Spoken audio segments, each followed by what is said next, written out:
आज के सेशन में मैं बताऊंगा कैसे अमेरिका के राष्ट्रपति के सलाहकार ने पीटर नेवेरो ने भारत के ऊपर एक ऐसा बयान देकर के नई बहस को जन्म दे दिया है जिसमें यह कह रहा है कि इस तेल के खरीदने से सबसे ज्यादा ब्राह्मणों को फायदा हुआ और ब्राह्मणों को फायदा हुआ ये भारतवासियों को मैसेज दे रहा है। ये व्यक्ति कौन है पीटर नेवेरो? तो पीटर नेवेरो ट्रंप का सलाहकार है और ये मीडिया में बयान देता हुआ पाया गया कि भारतीयों को यह समझने की जरूरत है कि सबसे ज्यादा फायदा तो ब्राह्मणों ने तेल खरीद कर उठाया, बाकियों को क्या मिला। मेरे प्यारे साथियों, यहां पर सबसे पहले ही इस बात को क्लियर कर देने की आवश्यकता है कि देश में तेल सरकारों के साथ मिलकर कंपनियां खरीदती हैं, कंपनियां लाभ कमाती हैं तो टैक्स देती हैं और वो जो टैक्स है वो भारत के विकास में यूज आता है। ऐसे में किसी एक तरह से देश के अंदर जो तमाम आबादी है उसमें बिजनेसमैन जिनके पास तेल खरीदने की क्षमता है, विचारणीय तथ्य ये है मेरे प्यारे साथियों कि हमारे देश में तेल खरीदने वाली गिनती की 4-5 कंपनियां हैं और उन 4-5 कंपनियों की वजह से ब्राह्मणों को फायदा हो रहा है।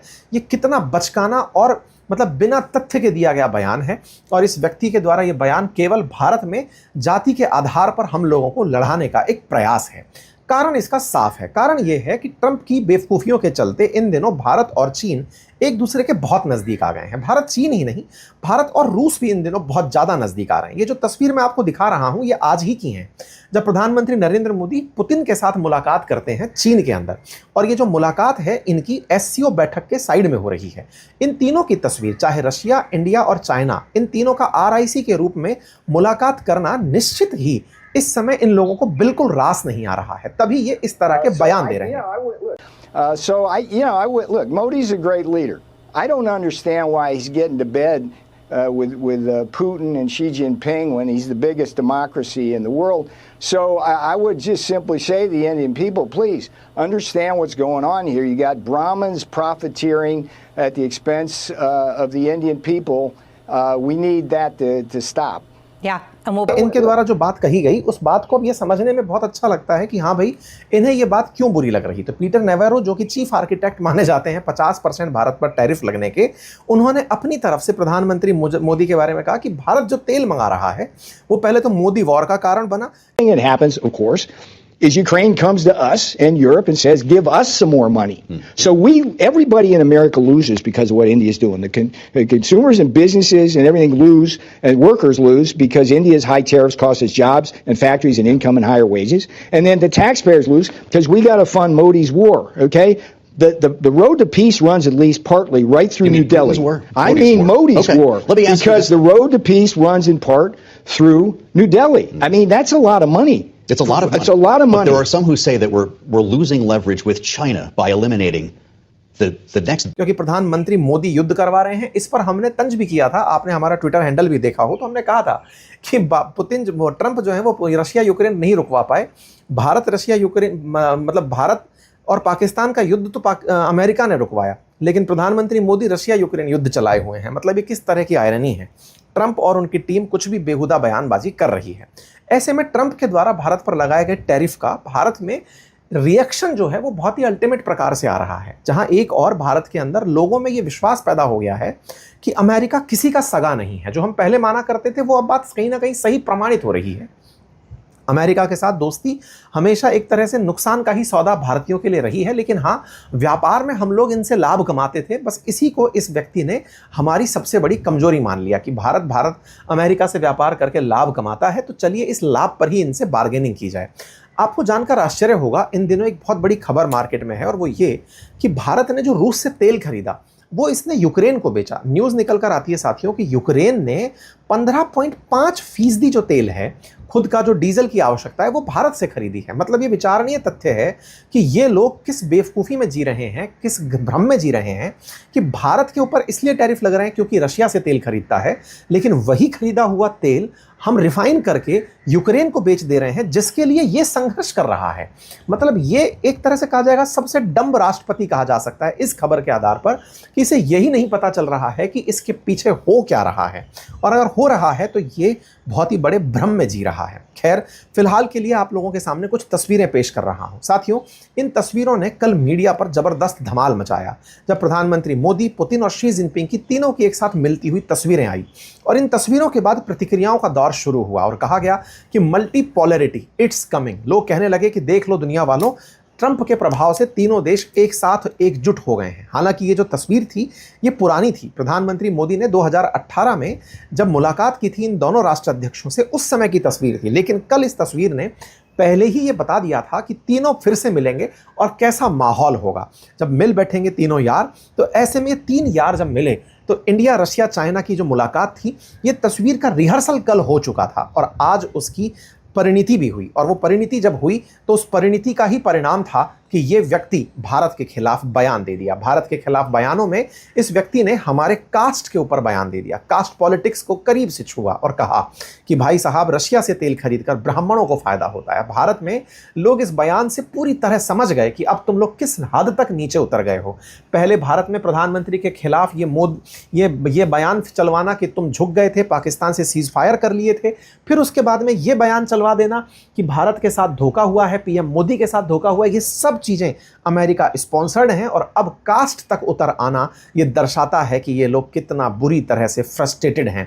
इसी वजह से यहां पर ये चर्चाएं होने लगी हैं कि अमेरिका कितना नीचे और जाएगा। मेरे प्यारे साथियों, ये जब बयान आए तो भारत के अंदर से प्रतिक्रियाएं भी आई, प्रधानमंत्री के सलाहकार की तरफ से भी आई, तो अपोजिशन की तरफ से भी आई। प्रियंका चतुर्वेदी जी ने लिखा, द यूजेस ऑफ वर्ड ब्राह्मण, यस एलीट बोस्टन ब्राह्मण US context I am aware by someone senior in US administration can not come out of the blue in India's context, this was deliberate, so please sit out on explaining this one। मतलब पूरी तरह से हमारे देश में भी इसके खिलाफ प्रतिक्रियाएं आई, लेकिन हाँ, राजनीति में इसका दुरुपयोग हो यही ये चाहते हैं और भारत में इन दिनों चुनावों का दौर राज्यों में चल ही रहा है। एनीवे, फिलहाल के लिए हम आगे बढ़ते हैं और इनके मूल कारण तक पहुंचते हैं कि इनके जलने का असली कारण क्या था। असली कारण था इन तीनों का एक साथ दिखाई देना। जी हाँ साथियों, ये तीनों राष्ट्र अध्यक्ष आज इस तस्वीर में साथ फाइनली दिखाई दे गए और ये तीनों जब एक साथ दिखाई दिए तो मीडिया ने इनसे ज़्यादा अटेंशन किसी को नहीं दिया। साथियों, आज की जो सबसे चर्चित तस्वीर थी उसमें पुतिन का हाथ पकड़कर ले जाते हुए पीएम मोदी थे, जो कि शी जिनपिंग के साथ मुलाकात के लिए उनको लेकर जाते हैं। पुतिन की मुलाकात, शी जिनपिंग की मुलाकात होती है और ये तस्वीर जो 2018 में थी इसका फिर से एक बार रीशूट हो जाता है। ये तस्वीरें एक दूसरे को देख करके बहुत से मौके देती हैं जिसमें कहते हैं कि तीनों लोग बात कर रहे हैं और बात करते हुए चर्चा यही है।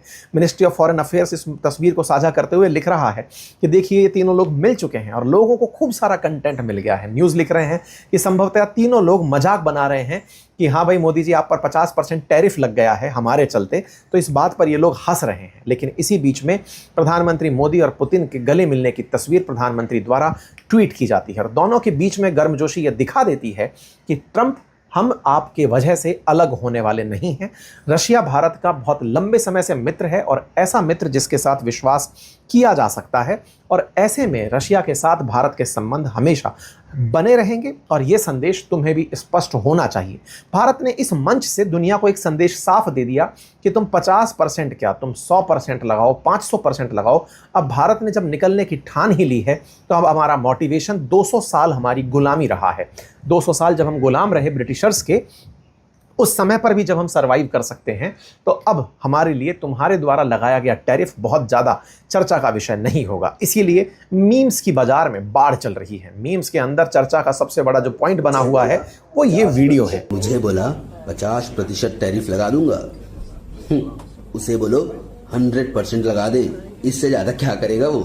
तरह तरह से लोग इनको कर रहे हैं। कुल मिलाकर के बात इतनी सी है कि ट्रंप का भारत आना कैंसिल होने की खबर हो या फिर ब्राह्मणों का बयान देना हो या हम पर 50% टैरिफ लगाना हो, इन सब के पीछे कहीं ना कहीं इन दोनों की मित्रता है। साथियों, इस मित्रता के साथ एक और वीडियो चर्चा में है और वो चर्चा है, इस वीडियो को ध्यान से देखिएगा।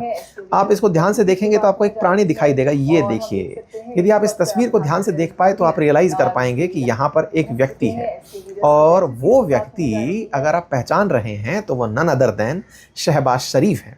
शहबाज शरीफ को जब आपने तस्वीरों में देखा तो उसको दोनों लोगों ने इतना भयंकर तरीके से इग्नोर किया जिसकी कल्पना शायद पाकिस्तान ने नहीं की होगी। उस तरफ मत देखना, एक भिखारी कटोरा लेकर खड़ा है।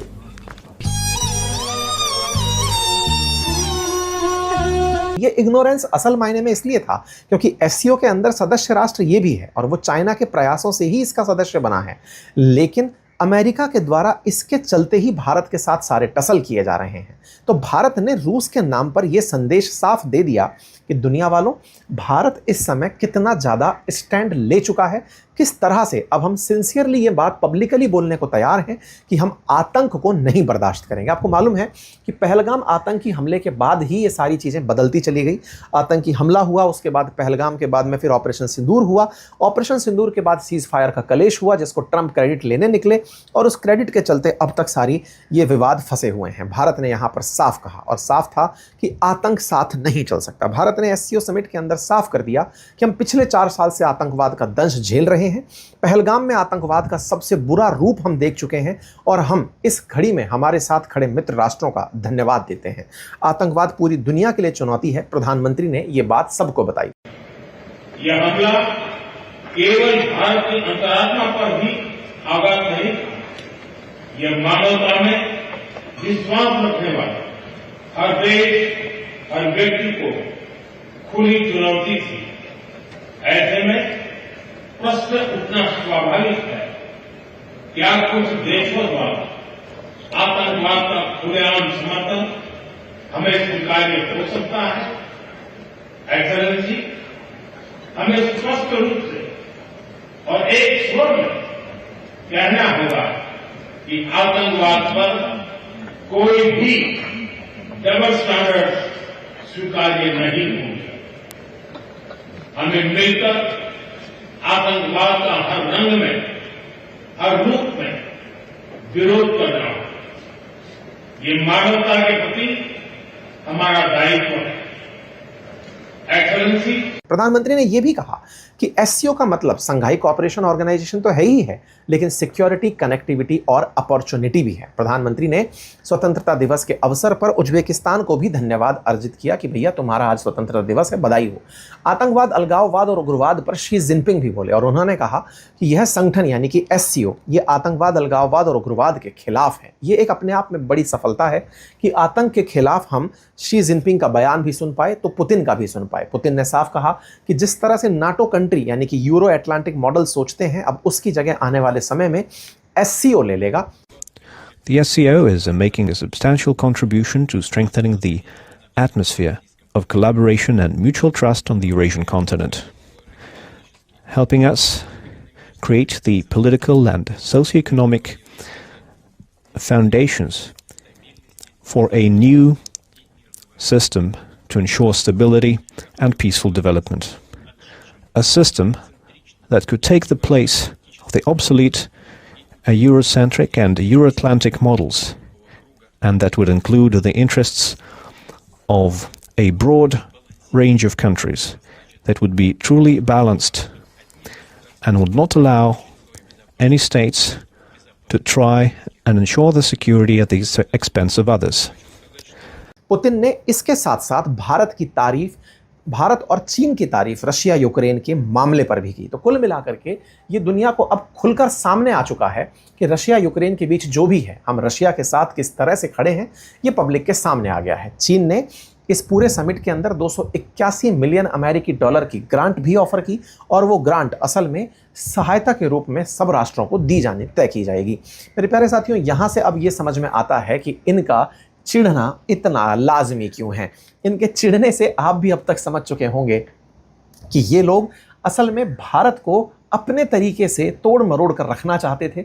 इन्हें भारत का यूटिलिटेरियन बाजार चाहिए था। इन्हें आवश्यकता थी कि भारत का बाजार इन्हें मिले, अमेरिकी कंपनियां राज करें और साथ में टैरिफ के नाम पर उसे हम दबा भी लें और अपनी सुप्रीमेसी वर्ल्ड के अंदर डिसाइड कर दें। फिलहाल के लिए इन्हें बड़ा झटका लगा है और इस झटके को इस तस्वीर ने और सहायता दी है और वो तस्वीर है जब प्रधानमंत्री मोदी और पुतिन एक साथ बैठकर कार में जाते हुए दिखाई देते हैं। ये तस्वीर कई मायने में बहुत सारे स्पष्ट संदेश देती है। ये संदेश है कि दुनिया वालों, अगर आपको लगता है कि रूस का साथ देना भारत का एकमात्र विकल्प था या गलती थी, नहीं, ये हमारा एकमात्र विकल्प है। और अब अगर पुतिन और ट्रंप के बीच में चुनने की बात हो तो हमने पुतिन के साथ चलना स्वीकार कर लिया है। तो उम्मीद है आप सभी साथियों को ये जानकारी पसंद आई हो और अगर ये जानकारी पसंद आई हो तो साथियों से अवश्य साझा करें।